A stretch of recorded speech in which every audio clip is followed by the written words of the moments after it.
RGA. Every day, RGA is focused on revenue generating activities in our communities. Priceless connections that we're creating. Wall Street networking, Main Street pricing in a fun and effective way. RGA, networking that works for today. Hey everybody, welcome back. That was a good interview with Lindsay. That was a great interview. I mean, it's like, that's a lot of stuff. You know, and we threw the people that are joining us today into Under a bus. Yeah, we threw them under the bus. Under the big RGA bus. We threw them into this very, very quickly. You know, they didn't have like a week to prep for this interview. No, or they anything did like that, not. so. In a way, I feel bad, but you know, in a way, it kind of tests them to see if they really know their stuff, and they're all, you know, you're either always on or you're always off. That's Exactly. So welcome back to RGA Network and the Revenue Generating Hour. We're joined by Christiana Carter. And you know what? I got to say something. So we did, I streamed the RGA Speaks a couple weeks ago, right? Yes. And I have been in this networking world just like Miss Christiana has. I have been in it for almost 20-something years, right? And I've worked with some of the big boys. I mean, I didn't, when I say I work for them, I work for the production companies that work for them, like Tony Robbins and all these guys. And, you know, after a while, you just become numb to all that stuff that you hear. And it's like, oh my God, you're just regurgitating everybody else. It's Zig Ziglar. It all goes back to Zig Ziglar in my world. It just really does. It just all goes back to there. And someone just finds a new way. But when she spoke, and I told this to my RGA group too, I said, I got stuff out of her. I didn't think of it that way. Right. And I'm like, okay, I learned something tonight, and I'm Mr. Know-it-all, Mr. Hard-headed, won't ever say I learned something, but she taught me something. And I'm like, wow, that was, never thought of it that way. And I actually plagiarized her at another networking group saying, and I gave a little talk, and I'm like, and I hate to say the word little, I gave a talk, right? Okay. And I used a lot of what she said, and then people in the room, you could see the light bulbs going off. They're like, never thought of it that way. Never thought of it that way. Oh, I never thought of it that way. Yeah. So, wow. Yeah. Yeah, and good for you, because you made the old guy go, huh, I learned something. Yeah. So earlier, when we were getting ready, I had told John probably 15 times what time the first interview was. Right. He didn't listen. I didn't so listen. 15 minutes before that, he's like, when are we starting? I'm like, Right. I said 3:30 probably like 15 times, John. He's like, I don't listen. So congratulations, you got through to him. I told him I was going to start carrying around giant flashcards of when the next interview was, just to keep, Right. because he's not listening, so I thought maybe visually it'd be more impacting. Yep. So let's introduce this wonderful lady. Yeah, so Christiana obviously is, she's a member of RGA, obviously, as everybody that jumps on here is. This is our membership only podcast. It's another benefit of being a member with RGA is the ability to be showcased in front of our audience, right? Yep. Whether that be online, whether that be at RGA Speaks, and all of that. So Christiana, why don't you go ahead and tell everybody, give everybody a little history lesson. Who are you? Perfect. My name is Christiana Carter, and I have been a clarity coach for over 25 years now. And I started organizing people's spaces. And what I realized early on is that if your space doesn't reflect how you think, you're not going to be able to maintain it. And then what I realized is, first of all, everybody processes, stores, and retrieves information differently. Like a fingerprint, we all have our way. Yet we all look outside of ourselves to someone else for the answers and then wonder why it doesn't work. So then I moved from organizing people's spaces to really organizing their minds, organizing how they're thinking, unpacking their minds so then we can reduce that stress, reduce that tension, and get the clarity that we're looking for so we can move forward powerfully with what we're building and creating. And I have worked with I've mapped hundreds of minds. I've worked with thousands of people teaching clarity and organization from stage. I've worked from people just starting over to people who are ultra wealthy. My most notable client was Steven Spielberg. I did not work with him directly, but I worked with his business assistant, his second business assistant, his personal assistant, the company that managed all of his intellectual property and created a system for them to communicate better. And then I created a manual of everything running in and out of his property at home. So I like to say, there pretty much isn't, you're not going to be able to throw anything at me that I haven't been able to work at some degree. And I've worked across so many multiple industries that I have a little bit of every industry in my head based on people that I've organized. And I don't need to know your industry to be able to figure out and map out how you think. I love it. So let me just say, I can't wait until she says the most notable person that I've ever mapped their brain is Matt Coots. Just saying. Oh, I can't wait. Yeah, so Christiana has helped quite a bit. She just with what we've got going on in RGA, there's just so much going on. If you haven't been to a meeting in a while, this podcast is just one of the 15 different things that we have right now that we're doing between RGA Speaks, the university, which reminds me, I have to send you the new logo I made. It's pretty cool. New logo, see? There's an RGA university logo now. I know. Oh, I love that. And Christiana, I haven't even told you this. There's a women's council, RGA Women's Council, that's starting. So, oh, great. Yeah, so I need to get you the information because I think that would be a lot of fun. And it's just going to be a once a month meeting. There's probably going to be wine involved from what I understand. I don't know. I love it. I won't be there, so I don't know. John might crash. You never know. I don't know. No, I'm not a wine guy. But I do. Something that that I try to tell people is, especially ladies, is that when you're reorganizing, just make sure you don't reorganize the nothing box for the dudes, because we need that nothing box. That is a big deal for us. Yeah. Yes, absolutely. Well, and when it comes to partners and organization, one of my favorite things is the partner always has all the ideas for the other person, not themselves, right? So I always say you got to play on your side of the fence. I'll handle the other side. You play on your side of the fence, right? Because what works for your brain is not your partner's brain. Right. So don't inflict upon them your viewpoints, right? Let them thrive in their way, and then you thrive in your way and come together and create something beautiful. Exactly. See? Well, that is one of those things that I see with a lot of like partners and things like that, is that they will step on somebody's idea and squash it instead of following that to its logical conclusion and letting them actually flush out their idea and see if there's anything in there that's worthwhile. Because, oftentimes, I go down rabbit holes all the time. Mark goes down rabbit holes all the time. I live in a rabbit hole.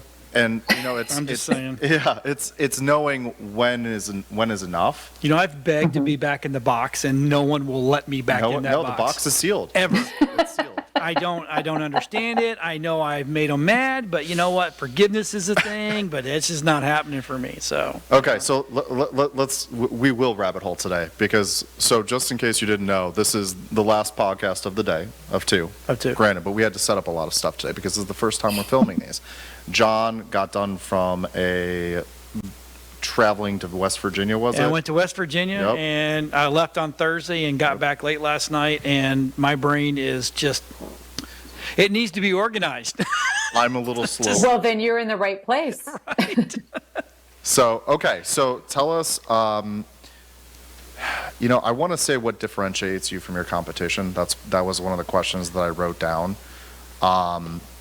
But I don't necessarily like there's competition, and then there's what you do. Like, what you do is not necessarily something I'd say there are, I'm sure, other coaches that are out there that do this sort of thing, but I feel like you do it in kind of a unique way.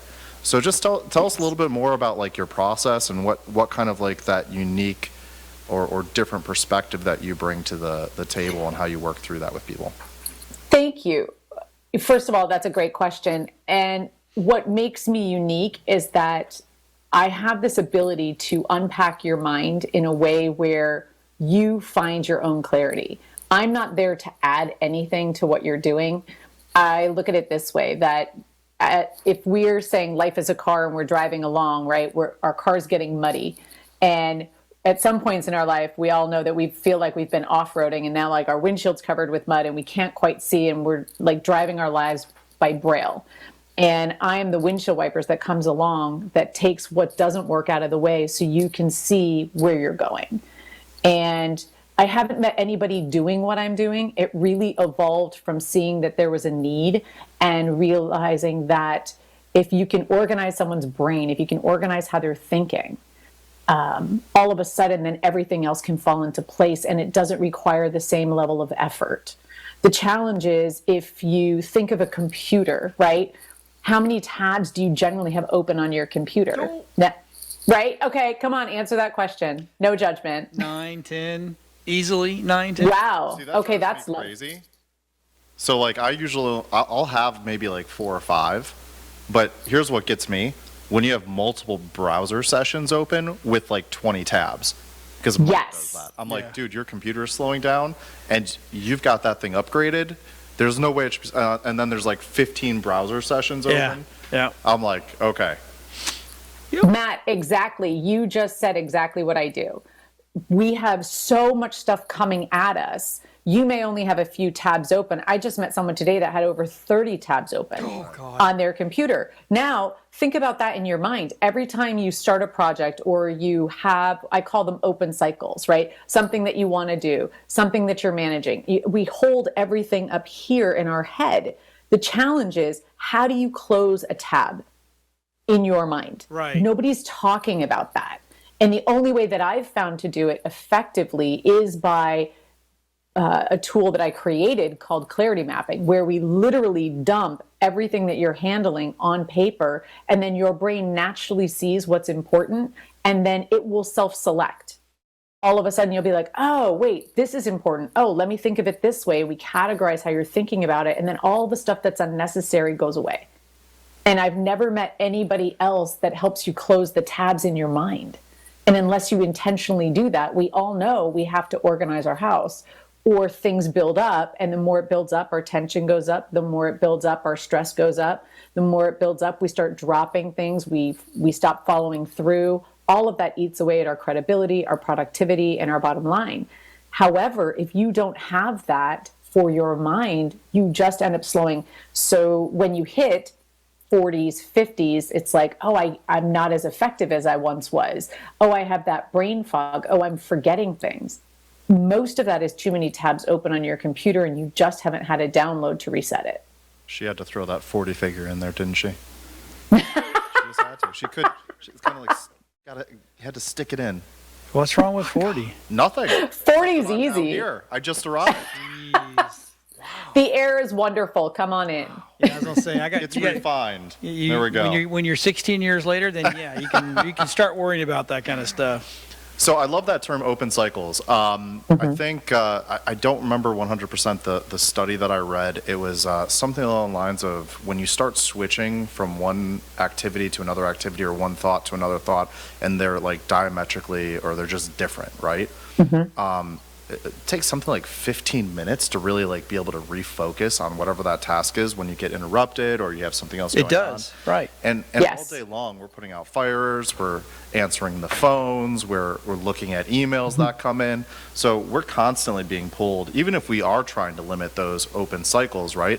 We're constantly getting new cycles thrown at us. Yeah. Just popping up.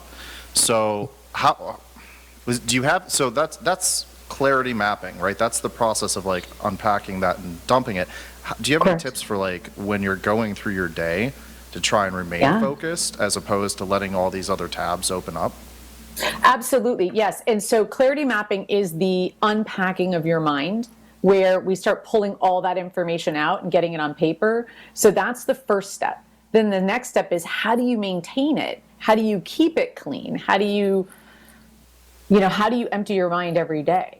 Being able to really look at that. So that's a really good question. One easy thing that you can do is make a list. And I have to say here that I find that there's two types of people, and I just need you to identify what you are.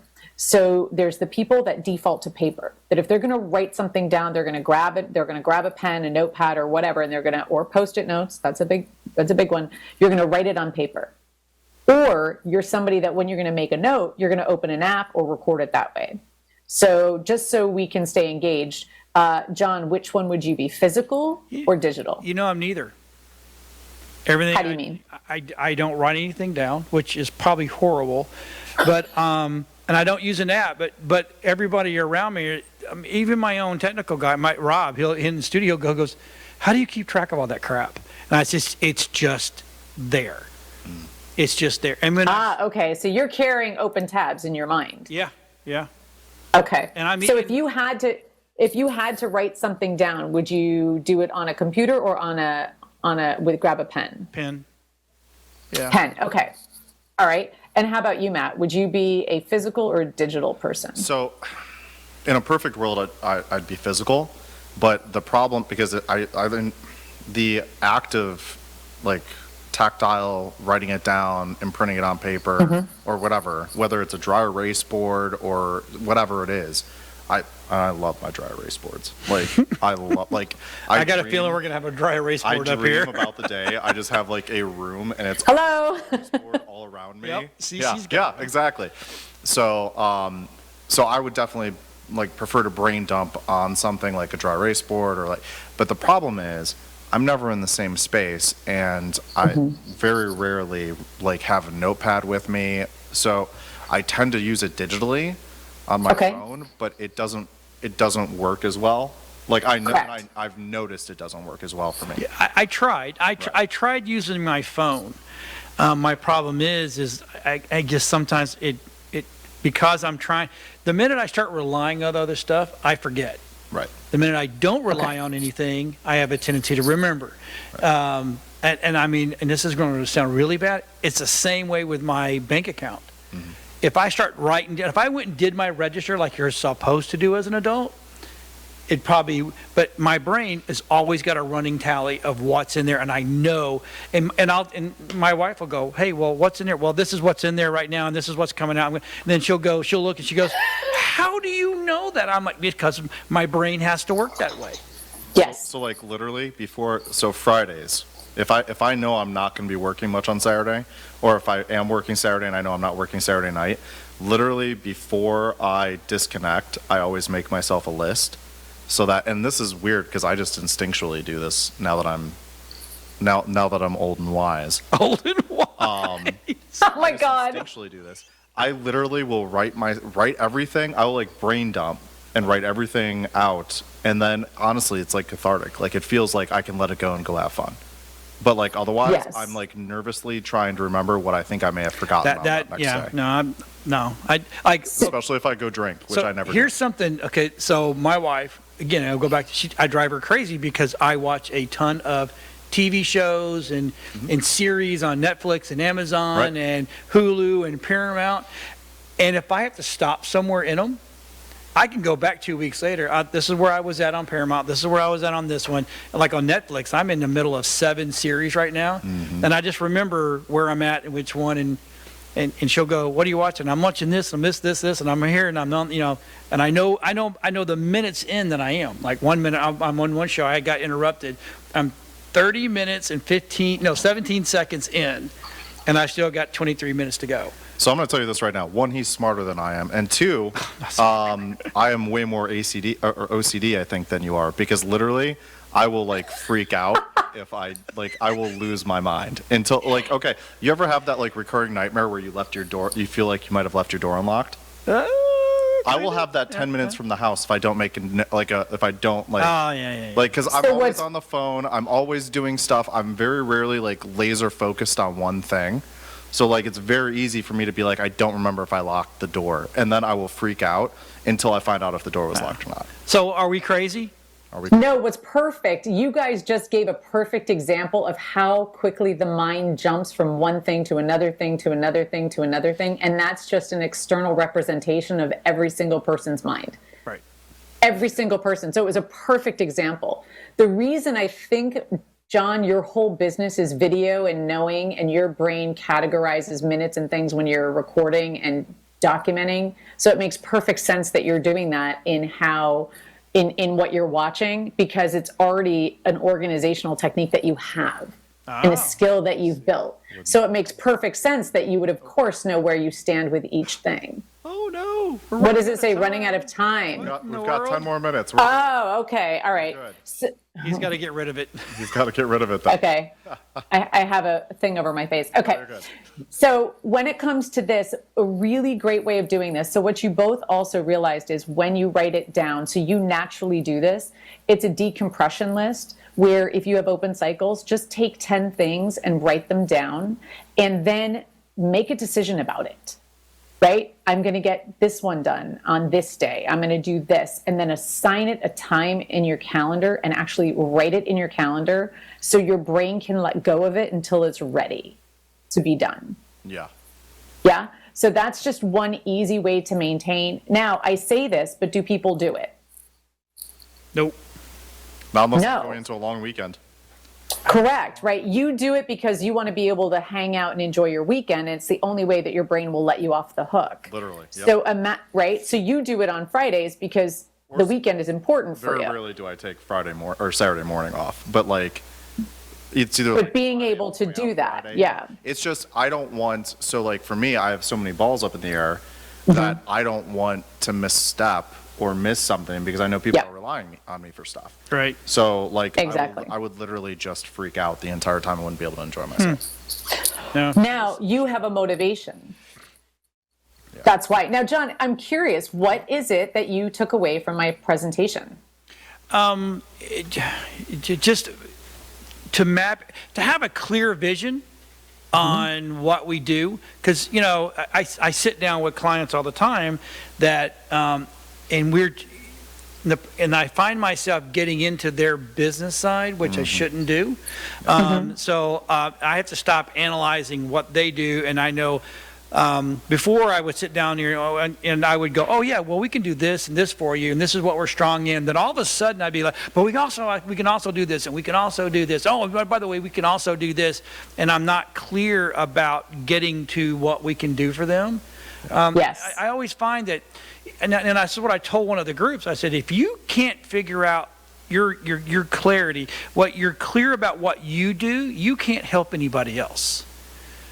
Exactly. And if you're all over the place, people aren't going to feel comfortable working with you because they don't know that you're going to get the outcome for them that they're looking for. Right. Yeah. Right. So it's. Yeah. It made. I mean, that was the light bulb. I'm like, okay, so I've got to stop going in and I know I can do all of these things, but I need to go in and go, this is what I can do for you, and this is how I'm going to help you.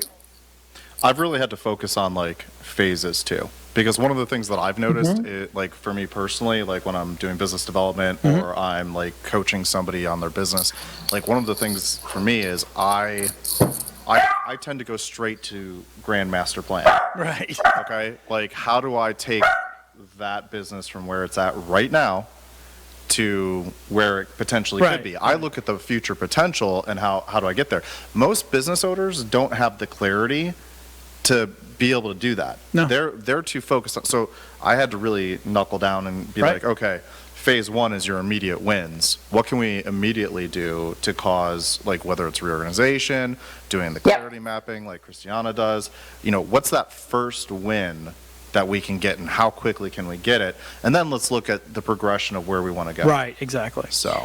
So you guys are talking about clarity on the outcome. So there's two different ways that you're looking at that. You're looking at the clarity of your outcome for your clients, but then also the outcome that the client is going to get. What is their life how is their life going to be different based on what you do for them?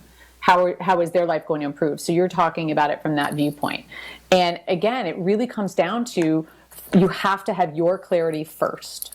First and foremost, right? And so how do you get that clarity? If you don't have it, one is, did you want to say something? Yeah, so I know we're on a limited time frame, and I love where you were going there, but I just want you to really briefly explain the four clarity things that you were talking about, because you started touching on it, and it's... Oh, okay. Nobody here probably has heard of that strategy that you use there. Okay, so there's four outcomes when it comes to your purpose. The first is your outcome. Everybody knows this. It's pretty basic. It's like, I want this many clients. I want this much revenue. We really have an idea. I want to have this many meetings. I want to have this result. So everybody's pretty clear on that.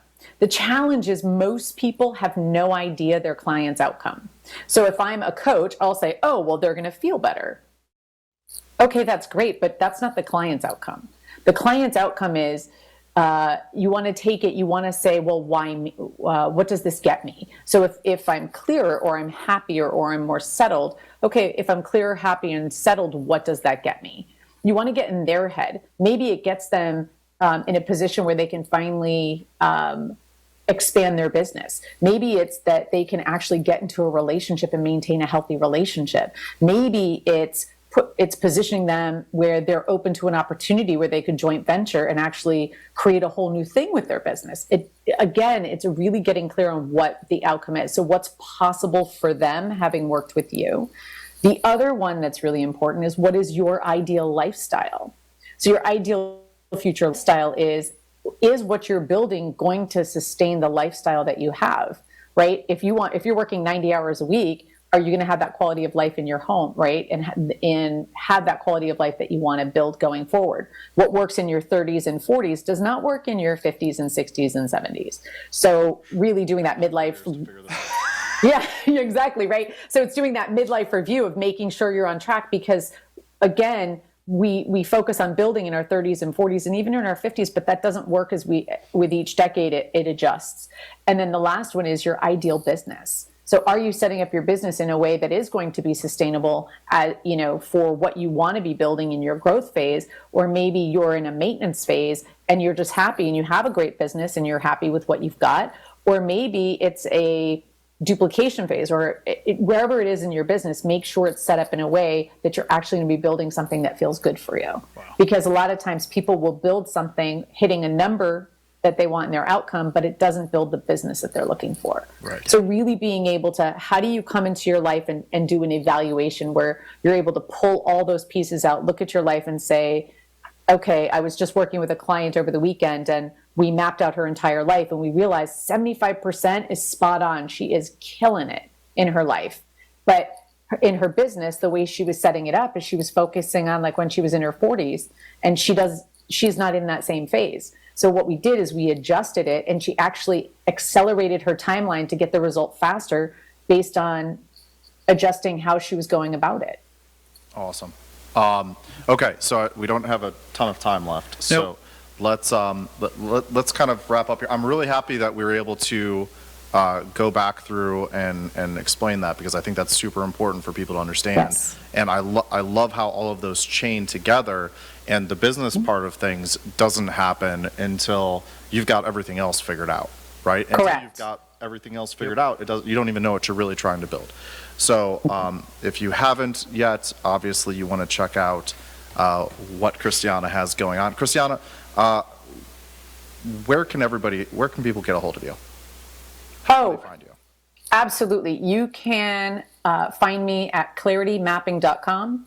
You are absolutely right there. You can book a free consultation right there. Go in, get a clarity consultation. We can figure out where you're at, what you're looking for, and what your best next steps are. Because unless you actually have a look, you could be going enthusiastically down the wrong path. Yes, for sure. Wow. This episode and all things RGA can be found at rganetwork.net. What's that website, John?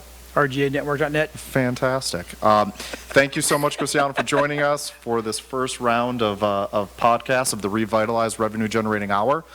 We look forward to seeing all of you soon, hopefully at a meeting near you, or you can find us online. So we'll talk to you guys soon. Thanks so much for joining us. Have a good day.